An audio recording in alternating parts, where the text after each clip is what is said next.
Welcome everybody to this end of year at your podcast Wine Roots, and we're here on a special day with our special guest Maura. And thank you for coming here. You're welcome, JC. And thank you for sharing your story with us. And I want to start. We're just talking already about your childhood and New York, and how was like growing up in New York. And when you were growing up, do you have like any interest for wine or for spirits or alcohol, or what were your interested when you were growing up in New York? Yeah, definitely. So I grew up in Saratoga Springs, New York. And so in Saratoga, we're known for horse racing. So they have the Belmont in the city, and then they have Saratoga Springs racetrack there. And so when you're like 15 and you're looking for a job, that's where you go. Horses? Yeah, so you go and you work at the track. And so when I was 15, I remember I had a job and I had to wear like a black bow tie, red suspenders, and I was slinging popcorn and cotton candy. And Making good tips or no? not really, no. You got catcalled because there's a lot of drunk people at the horse races. So, and they always had the girls behind the popcorn and cotton candy. And so you always had to do math in your head. So you had to be on it because it was like, there was no POS, there was no Stripe, there was nothing. So you're like, yeah, popcorn, doing all the math. But it was great. It was a good time. Got me into hospitality. And so I worked at Saratoga Racetrack for many years. So I always did on the side when I came back from college. They have these things called the pink sheets. And my little brother was doing it for a while, and he's really business savvy. And so he was like, if you do it on the side, you can kind of scam the system. So you can like buy the newspapers and get a big tip. And so I started learning actually from my younger brother, who at the time I think was 15. And I was way older at the time. So he was telling me, he's like, yeah, you can like do all this. So I was learning a little bit of business from him. And so I started doing that. That's kind of how I got started into hospitality. And then I also was, when I became 21, I was also popping champagne at the stakes races. And so anytime a winner wins one of the races, they get into this like VIP room. Nice. And so they have, and at the time I love champagne, as JC knows. I did not know about champagne at the time. So I'm like popping Moet Chandon. I didn't know how to even open it. Yeah, and so I'm getting so nervous. Like, these people are millionaires. But they were like, Maura, you got this. They must have known that my dream was to eventually just drink champagne and whenever did you, I like, wanted to. shake the bottle and... No, No. no.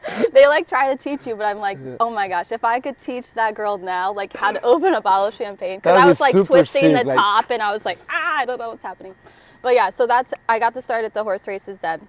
Like, just a question about the champagne. Have you tried it with the knife already? Yeah, savoring. Have you done it? And are you good at it now? Yeah, I wouldn't say I do it on the regular, but you have to look for like, have you ever done it? No, never. Oh my God. Never. Okay. Be Bubbly, they can teach you how to do it down there. Like, they now have, you can easily do it. But Be Bubbly is amazing.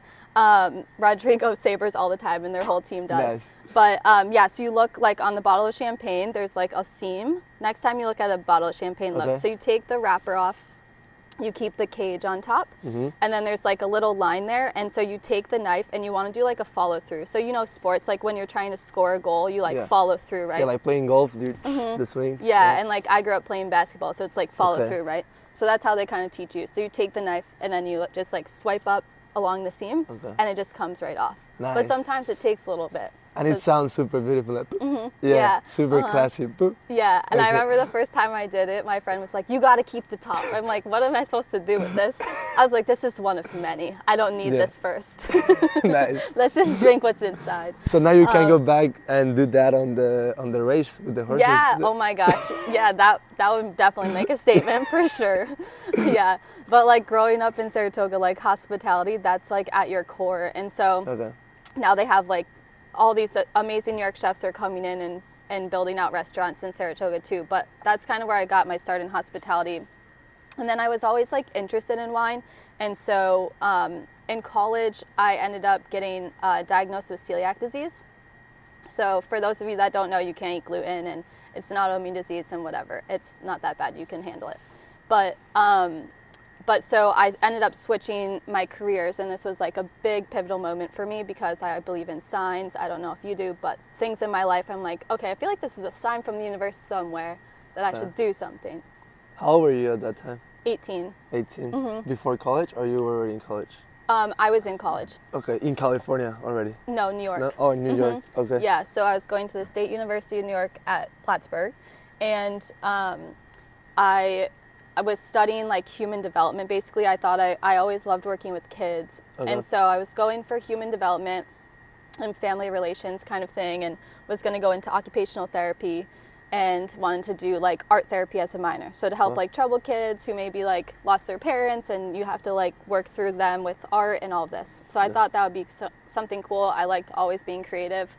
And I always, in school, I was good at science and math, but I didn't really enjoy it. So I was like, oh, I get to go to college and pick whatever I want to do. I'm going to do something where I don't need to do a bunch of science and math. That's a big decision in life. Yeah. and so meanwhile, like after I get diagnosed, I'm like, I feel like this is a sign that I should like be helping people that get diagnosed with celiac, like build out their meal plans or figure out like what's really going on in your body. So like anything time something would happen in my life, I was always trying to learn. Like how we were talking about in Mexico, like you wanted to learn about wine because you were like, well, what makes up this bottle? Similar thing. So I was like, what's going on inside here? Let's figure it out. It's like that, a feeling that you want to find out and explore new things. And and you want to learn about like your life. Yeah, totally. It's like, why would you just go on and you're like, yeah, I have this, or you know, I remember seeing that, like learn more about it. I've always been one of those people. It's like the curiosity that makes you do things. Yeah, absolutely. And so at the time the school just had nutrition and dietetics, so I went for that. Ended up taking way more science than I ever thought I needed. And I was like, oh, here we go. But whatever, I can do it. It's a challenge, right? It's like, I accept. So I did that, and then during that time in college, I would come back and I worked at Thirsty Owl, which is like in the Finger Lakes. So they had like a tasting room downtown Saratoga. And I started working there when I was able to pour, and I started learning about wine. And I still like knew nothing. Like it was so funny. People would come in and like read the tasting notes, and they're like, so pear, where's the pear, and like all this stuff. Like that was kind of how I was like, where are these tasting notes coming from? Like who makes these? Like pear and star anise and like all these things, right? And so I was slinging Riesling. And it's always go like on hand, right? I noticed like every wine region in the world have kind of like the same things around the industry. That is good restaurants, also like the views, like the mountain, the terroir. And honestly, I'm gonna say it, like has like the people that are in the wine industry, they have a passion about it. So I always like to think, I read a book actually, the writer was Robert Mondavi, and the book is Harvest of Joy.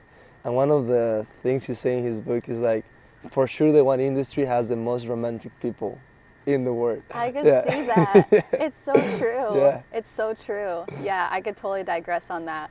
But I totally agree. I think if you know wine, you can totally like romanticize any environment that you're in. Yeah, and that's what you're saying, right? The curiosity to find out what is behind a lot of stuff. So if you're like in the wine industry and you realize that, oh, there's restaurants, I want to find out more about pairing, and then people that building those things that you were saying are people that they have all the knowledge behind, so they can share that to the people. Absolutely. Yeah, there's so much, like, I think also the beauty of the wine industry is that there's endless amount of things to learn. Like you can learn marketing, you can learn what goes into the bottle, you can learn about like pairing the food and wine, like you can do all of that kind of stuff. And so, yeah, I totally agree. And to the point of like in Saratoga too, you get the mountains, you get like the Adirondacks are close by, you have lakes, like similar to Northern California too, and Napa, and similar to the Finger Lakes too. So yeah, that was great. Because I got diagnosed with celiac going back to college, I was drinking boxed wine, as one college person does. So classy. So classy. Slapping the bag, for anyone that knows that. Bag. Yeah. I know. I think people will know. Yeah, do you? Have you done it? No. Oh my gosh, you're missing out Probably. on a like pivotal moment in your wine industry career. I don't know if I can go back. Yeah, you can't go back now. Franzia's in the past now. But Franzia, let me tell you. Okay. That's how I got into wine. So just making bags. I was like, yeah, can't have my natty lights anymore, my tall boys, so I'm gonna have to go into wine. But then I started like looking at the wine shelf, and I was like, why is like this wine bottle at $5 and this wine bottle at $20 and this one at $50? Like same with what you're saying, like what goes into the bottle. And so I started learning at Thirsty Owl downtown Saratoga, and then when I ended up transferring, I left there and went out to California to get my degree. And I always knew, I was like, I'm never coming back to New York, like to go to school. Especially, I was like, I'm done with the winters. I'm done with it. So once I got out to California, I was like, okay, cool. And nutrition kind of leads you down a path that is amazing, but you have to do like a huge internship program. Okay. Basically, like you don't get paid after college for like a year. Wow. And you have to work in like nursing homes and all this stuff. And that like really depresses me. So I was like, I gotta change careers. I love wine. Okay. I love food. My mom's like, what about food science? And I was like, I'll just switch. I have all of like the stuff, The like core all basis, the like courses done. I was taking organic chemistry, all that kind of stuff. And I was like, okay, cool. Maybe I'll be a winemaker. Wow. Okay, that was like a junior. Yeah, junior year. Okay, middle of your college life. Wow. Yeah. So I made my change 3 times. So if you're listening to this and you're in college and you're wondering what you're supposed to do. I mean, you need to be brave to make those type of change. Totally, yeah. You have to work hard too. Yeah. Like I took on extra credits to make sure I could finish in 4 years. So I was like, I don't want to like finish like more than 5. Like I don't want to go past that. I was like 4 years. I'm doing it. I'm getting out. I'm making money. Like let's go. Let's hustle. So that was kind of my thing. Did you change your careers? No. You were always wine. Yeah, no, ag business. Okay. Like I always had this vision. So my grandparents used to have like a big ranch, but it was weird because they have everything, but it was super isolated. So they're always saying like, no, living in a ranch is super hard because it's hard work every day. You don't have a lot of opportunities. So when my grandpa moved to the city, he realized that he can raise a family with more support in the city because there are better schools, like better opportunity for my dad. So we had the ranch. They already sell it, but we had the ranch, and my grandpa always encouraged my dad, and my dad encouraged me to stay like in the city, to have a career, to get like more options. But every time I go back to the ranch, or every time one of my friends invite me to the ranch, I was like, no, this is like life. Why the city? Like this is so perfect. Like you have nature, you have the river is like in the ranch. You don't have any worries, no traffic. You can do whatever you want. So I always had that like feeling that I kind of belong in a probably small town, but close to nature and close to nature, I would say. Yeah, totally. So I like my homestay is really big in ag, in avocado, limes, strawberries, blueberries, blackberries. So it's super huge. So I knew I want to be involved in that. So I always knew agriculture, and guess what? Grapes are agriculture. Yeah. So, Goes hand in hand. Yes, yeah. exactly. So you learned more about like farming where you were in Mexico, and then when you moved to the States, you kind of like switched.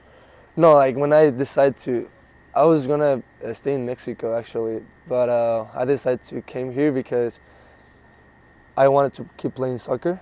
So I got a soccer scholarship, and the couple scholarships that I gained, the only university that had ag business was Greenville. So that's why I decided to go there, because I knew soccer and sports, if you don't become professional, you can make a living out of that. Right. So what my other passions, so agriculture, being outside, nature, the people like working in the field, and also most of the people that are in the States working in the field are Hispanics.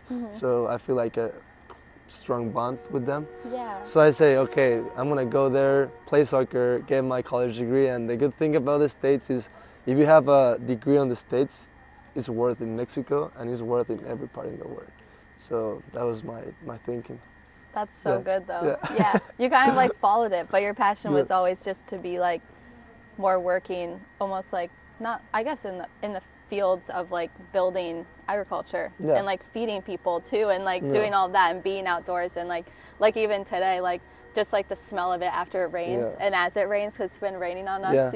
It's been like, it's so nice to just be outdoors. And I've kind of been the same. Like I can't be in a city. I'm like, I need to be able to like walk outside and breathe, like feel like quiet. You were telling me before that you love to run in Broadway Avenue in Nashville. No, definitely not. I do love to run and I love fitness. Yeah, it's a big part of my life. But no, I was telling JC that I ran through Nashville and I was like, it doesn't smell the best. It's really fun to go and listen to music and have a drink. She told me it smelled like Sauvignon Blanc. Yeah, exactly.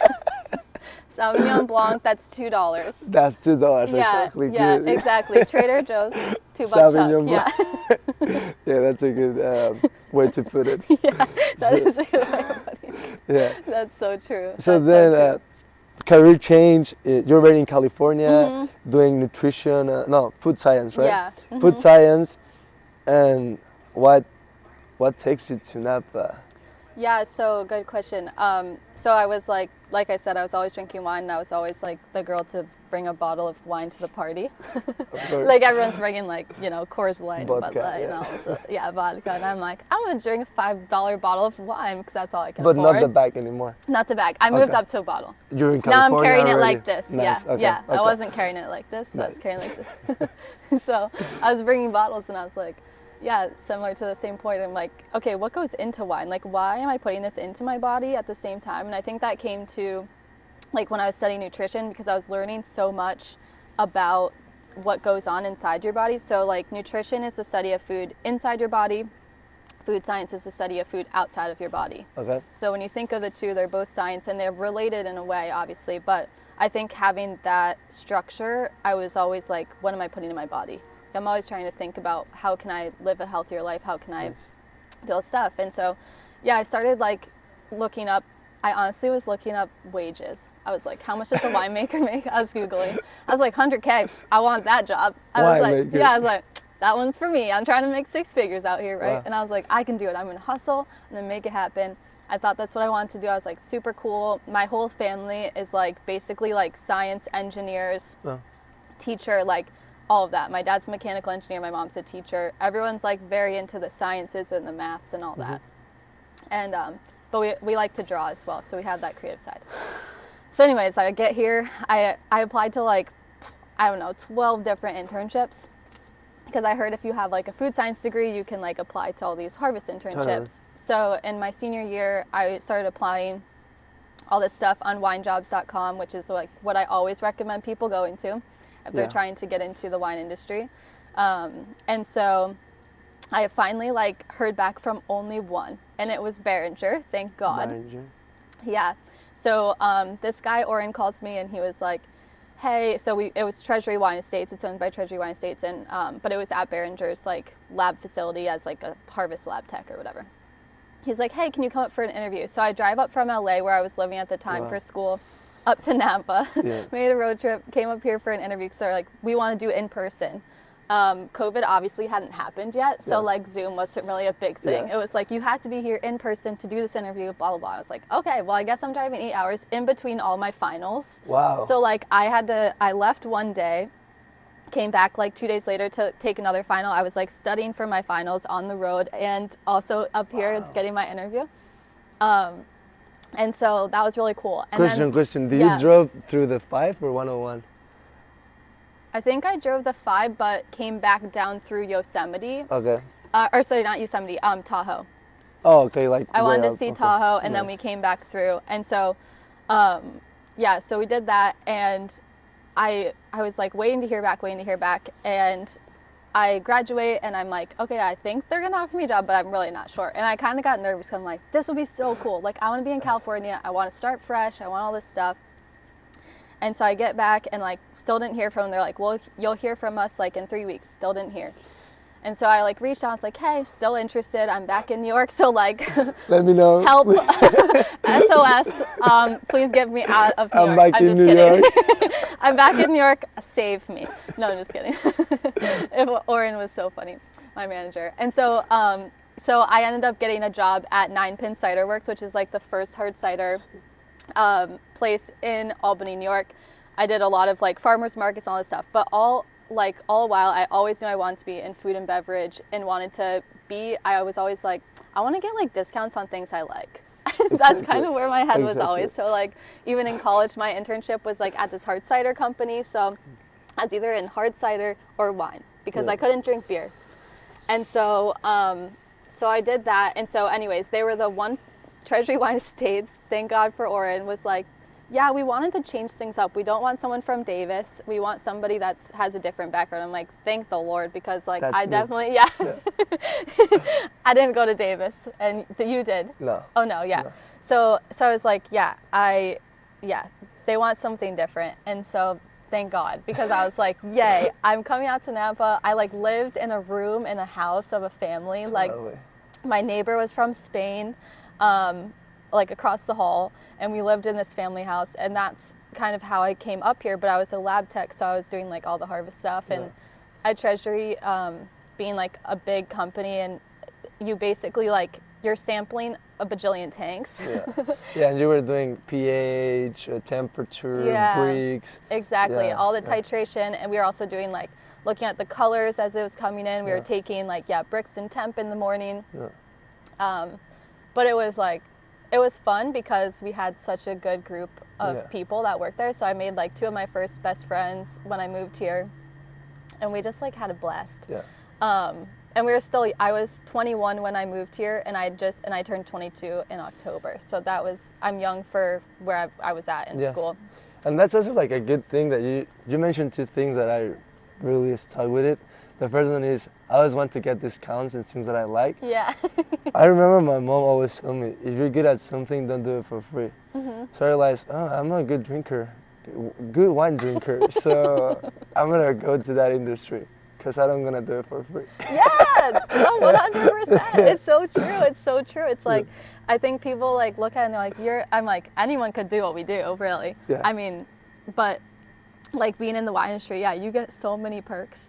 And it was always like, I think I was at a college party one time, and well, I know I was at a college party, and this is when I kind of was like, oh, the wine industry, and I was like at a frat, and this frat guy comes back. He had like moved away or whatever. They came back for like senior week or something. So I'm like staying in this frat house, and this guy's like, yeah, I started working like as a wine sales rep or something. And he's like, yeah, we take these people out to dinner, we drink fancy wine. I'm like, that's what I want. Cool, I was like, I want to take people out and drink fancy wine and do all the things. And I thought like winemaking was going to be like my avenue. But it is so funny. Like you get so many perks being in this industry. We're privileged, honestly. So privileged. Like we drink crazy good wine just because people have it and people bring it to parties, and it's so much fun. I was talking with my roommate. He also works in this company that I work, and he works on the wine research. So he do all the research for this company, and one time we were talking, and he told me like, honestly, our palate is super fancy because we're used to good things. If we go to other places and they give us like average wine, for us it's gonna be average, and for people it's gonna be like good. But the thing is like we're spoiled. So spoiled. Like between the food and the wine here. The cocktails, like everything, the hospitality, like you learn how to entertain here, you learn how to have a good time, but you learn how to have a good time, but your palate is totally spoiled, like totally, 100%. And then, here's the thing that what I'm seeing, like a lot of the people that came here, they here because they want to be surrounded with the best. So in America, in the United States, I'm gonna say it, Napa is like the place to be in the wine industry. Napa, Sonoma, like wine county. Yes, exactly. And I love Anderson Valley too, because it's like what Napa kind of used to be, so it's super chill. It's Mendocino? Mendocino. Yeah. Okay. Yeah, I go up there quite often. But yeah, Napa is like, I remember like the first time I moved here and I was going to a party, and you walk in. I remember I think I either texted or called my mom after, because my mom loves wine. Like our family loves it. My mom and dad now love that I'm in the industry. Like for Christmas. Yeah, exactly. I like bring my case home. My mom's like, "What are we opening up first?" Yeah, I love her. And now my dad, like, who loves beer, like we have a keg in our basement and stuff. Wow. Like he loves beer. Wow. He'll like drink giant glasses of the wine I bring home because he's like, "Ooh, this is fancy. I like this it's stuff." Straight from the bottle. Yeah, exactly. We were joking recently about that. No, but yeah. So I forget where I was going with that. So we were going into. Sorry, I interrupt you, but you were telling me about this internship that you did, and how you started renting a room, and people from Spain, and you were talking about your first time here in Napa as an intern. Yeah. And so I was at a party. That's where I was going with that story. I started thinking about my family. So I was at a party, and like you show up, and legit like all of these fancy wines are just like sitting in ice coolers, and people are like, "What do you want?" And you're like, "I don't know." And it's like really good stuff. And I remember calling my mom, and I was like, "Mom, I just drank like $100 bottle of wine." She's like, "What?" I was like, "At a random party." Like, it was so funny. And so yeah, being in the industry, like it's like Disneyland or whatever. I mean, I've never been to Disneyland, but what I would imagine. You've never been to Disneyland? No. You're missing out. It's magic. Says. Yeah. It's just amazing. That's what everyone says, but it was just funny because, yeah, I was just like, wow, life is great. This is awesome. Like, I love it here. And when people come visit, they think the same thing. They're like, we feel like VIPs. I'm like, yeah, if you know someone in Napa, well, yes, but like it's the same. If you were to bring people here, like if you live in Napa and you bring friends and family out, they're like, what is life? I want to live this life. Like my mom's like, I want to retire out here or something. I'm like, you should come now. Like, come soak up all these perks with me. Like, I need someone to enjoy them with. Nice. But yeah, it's crazy. So I was in Napa, I was living in with a family. I met on Craigslist. Wow. Yeah, so that was the other thing. I moved out here by myself. 21. After college. My parents and I, we were like Zooming, meeting them on Craigslist. So kudos to my parents for being like, yeah, let's just like send her out. Like, because I was always kind of like, I need my independence. Like, get me out. I need to learn everything on my own. And so yeah, I came out, I did an internship. And then after I was like, I want to stay. And so I started applying to all these different places. I thought I still kind of wanted to be in the lab, even though I didn't love it. I felt like, well, this is maybe what I have to do. Yeah. And so I started interviewing. I got really high up in, like I was number 2, and I didn't get picked to be like a lab tech. And it was actually like the best thing of my life. Not to be chased. Yeah, because I actually didn't really enjoy lab tech stuff. Like, I was like, I'm actually not really good at this. And I can't talk to people. Like, it seems so quiet, and like, I'm like, I love to talk. So yeah, social with Maura. Yeah, exactly. I'm like, I always tell people, like, I'm kind of just like all over the place, but in a good way. Yeah. And so I worked in a tasting room at Jam Cellars downtown. Oh yeah. Yeah. They have live music over there. It's super nice. Yeah, they're awesome. Such a great company, John Anthony Family of Wines. So I worked with Jam Cellars, and I was like, okay, well, I feel like, you know, I'm like slinging wine, and that was really cool to learn. But then I went back, because I was like, I don't know exactly what I want to do, and I feel like I can go back and do another harvest and figure it out. Nice. And then after I did that harvest, led me into working with Robert Bialy Vineyards. And I was there for 3 years doing events and marketing, but started out as like an admin assistant. So if you work hard here and you know people, like, you can get really far. And that's what I always tell people. It's like, just work your butt off. Like, even if you start low, like, just keep it going. Like, I was only making $18 an hour. I barely could survive in Napa. That's wild. Yeah, and so I would like pick up all these side gigs, and was working like 7 days a week. I'd pick up like tasting room jobs, or I was a day of wedding coordinator with this awesome woman, Janice, here in Napa. And so, but I was like, I have this desire to travel. Totally. Yeah. And so, and I never really, like, I saw my family, but not that much. And as you can probably tell, they mean a lot to me, and I talk about them a lot. And so, that's when I started branching out, figuring out what I wanted to do for a business. But that's kind of like how it all went. But that was after 5 years working in the wine industry. Yeah. And for example, you mentioned it was the lab job first. Then you did a harvest, like a cellar intern? So the harvest was the lab job. Oh, okay. So it was like a harvest lab tech. Okay. So that was, from like August to November, basically. Okay. And then after that, so it was 2016, to put a date to it. So in 2016, I worked my first harvest, came to Napa, and I was like, I really love it out here. Well, I should stay. Yeah. And then I started working for Jam Cellars. Okay. So I worked with them for about a year. Or no, more like 7-8 months, I guess, because then I went back to do 2017 harvest. At the same lab? Yeah. Okay. Same people. So I went back to work there, and then just to figure out, like, okay, I know at least I can like get an income. I'm still learning. I'm learning about the wine industry more and more. And so then after that, I found Robert Bialy Vineyards, thank God. And I was more like, I want to do events and marketing and like be in front of people and teach people about wine, but be more of like in the events space or marketing space. Like I was always curious about marketing, but that's obviously like not what I went to school for. So. And I mean, this is super important because you need to know, you can have the perfect wine, the perfect vineyard, the perfect venue, but if you don't know how to sell it, man. It's horrible. Yes. Yeah. And then also, I use the word sell it, but also like share.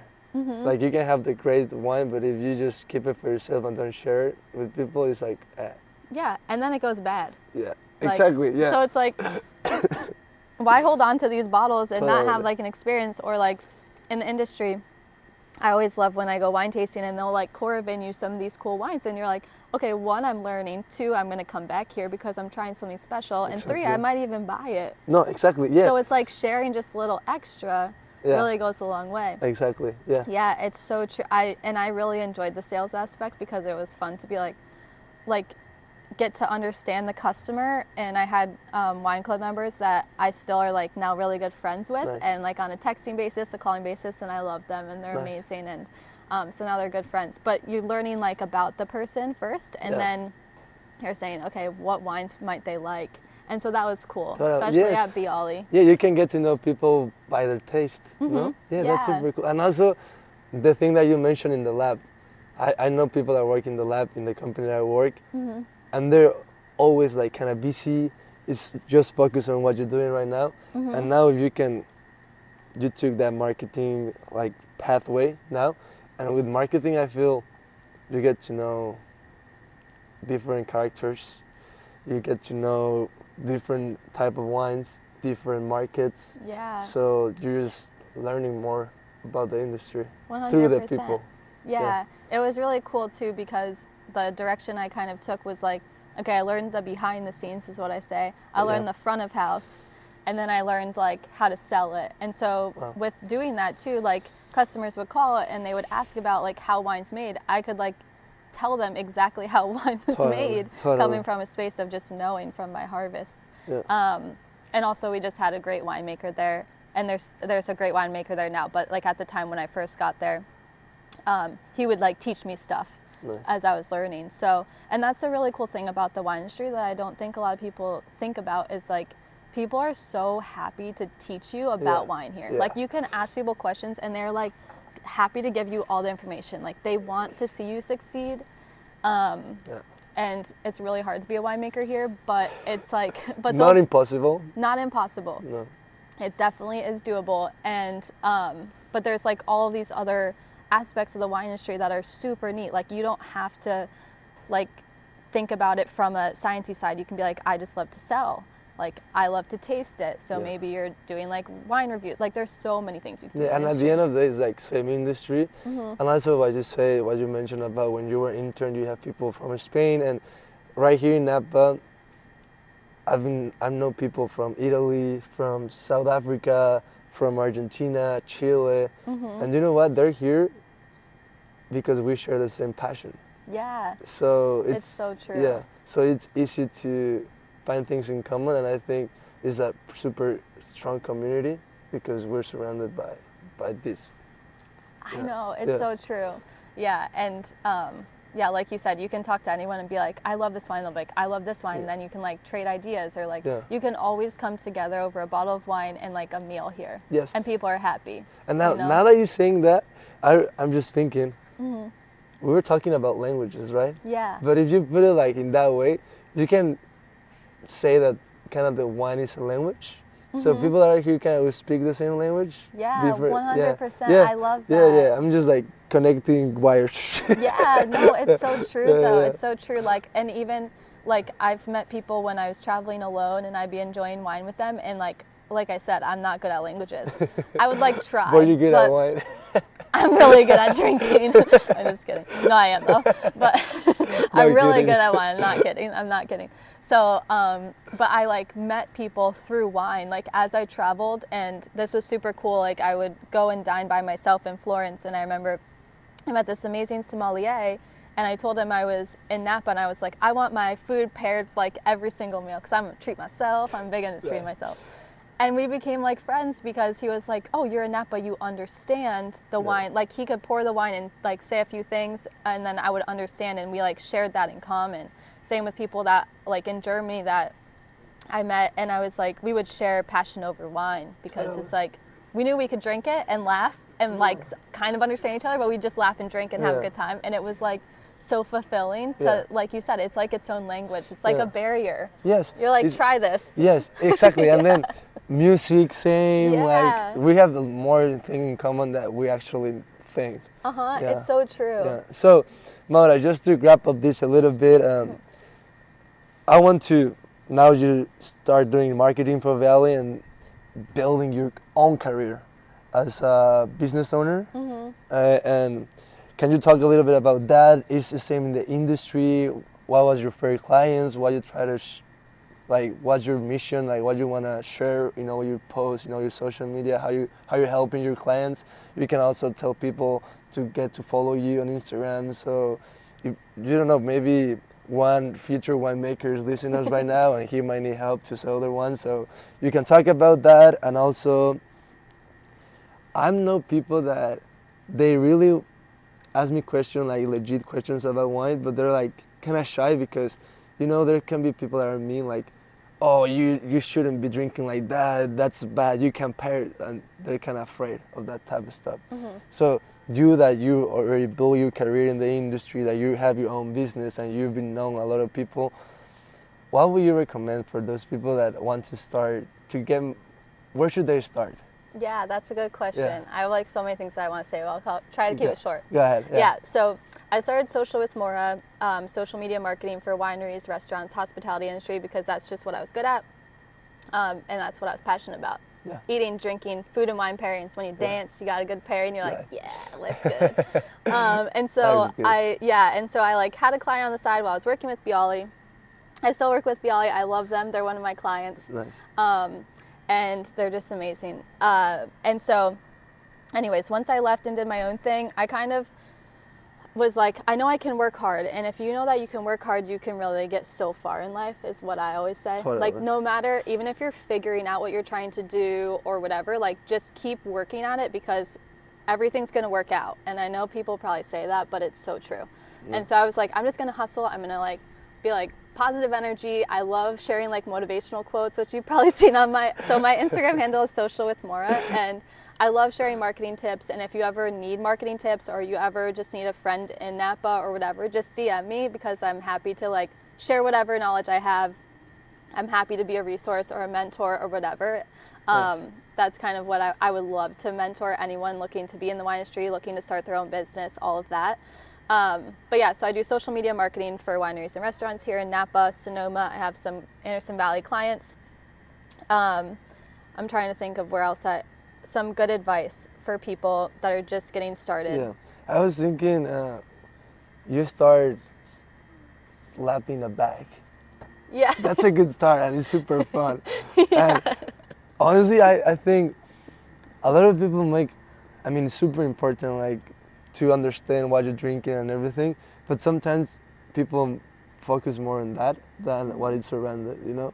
So I told you that in my family, wine wasn't around every day, but when it was around, it was like a special event. Right. So I realized that when I was growing up also, I loved to went to a wine store and just look at the labels, and it's like when you go to a store and you see like albums and the story behind the labels and all that, that's super cool. But then again, if you're just doing it by yourself, I don't share it with the people, it's like, what's the point? Right, it's so true. So a lot of people, beer is way easier because I can go to a bar and grab a beer and people aren't gonna judge me, but they kind of right, because sometimes when you're drinking wine, people are, don't drink it like that, don't pair it like that. There's so many rules that it kind of makes it like, it's not fun. Yeah, and I always tell people too, because like when I go back east, people are like, well, you're probably not going to like this wine. And I'm like, why are you starting out like that? Like, stop. Yes, I drink good wine on the daily. It'd be like saying to someone who makes chocolate and they're a chocolatier, like, and you're bringing a Hershey's chocolate bar. Like, Hershey's is good, right? But like, it's not, I don't know, like locally boutique made chocolate, right? So I always tell people, I'm like, it's more about like, one, what you enjoy. So don't worry about what anyone else says. But it's like I like champagne. Some people hate it. Like if I were to bring a good bottle of champagne and someone's like, I don't like it, I'd be like, It's okay, fine. yeah, sure. I got Cab, I got Pinot. Let's figure out what you like. That's probably one of my favorite things, is to figure out like people's favorite wines, Nice. so I can treat them to their favorite. Nice. But if you're worried, like I always tell people, I'm like, don't worry about that. Like you're still along the journey. Like you said, I started out slapping a bag of Franzia, okay? That was a low. I'm just kidding. And the people that are still doing that, kudos to you. No, exactly. Keep doing it. Keep doing it. Keep doing it, because you're amazing. Your liver is strong. Yeah. I don't know what you're doing, beet juice or something, activated charcoal, yeah. No, so yeah, slapping the bag, amazing. You have to start somewhere, and that's the thing. It's like even in business too, and I was listening to a podcast recently, it was like you have to, like, you can't be afraid to restart, you can't be afraid to begin again, and you can't be afraid to be a beginner, because like everybody started as a beginner. Even like the people like Barack Obama or whoever you want to say that like made it to the top of the career path that they're on, they had to start somewhere.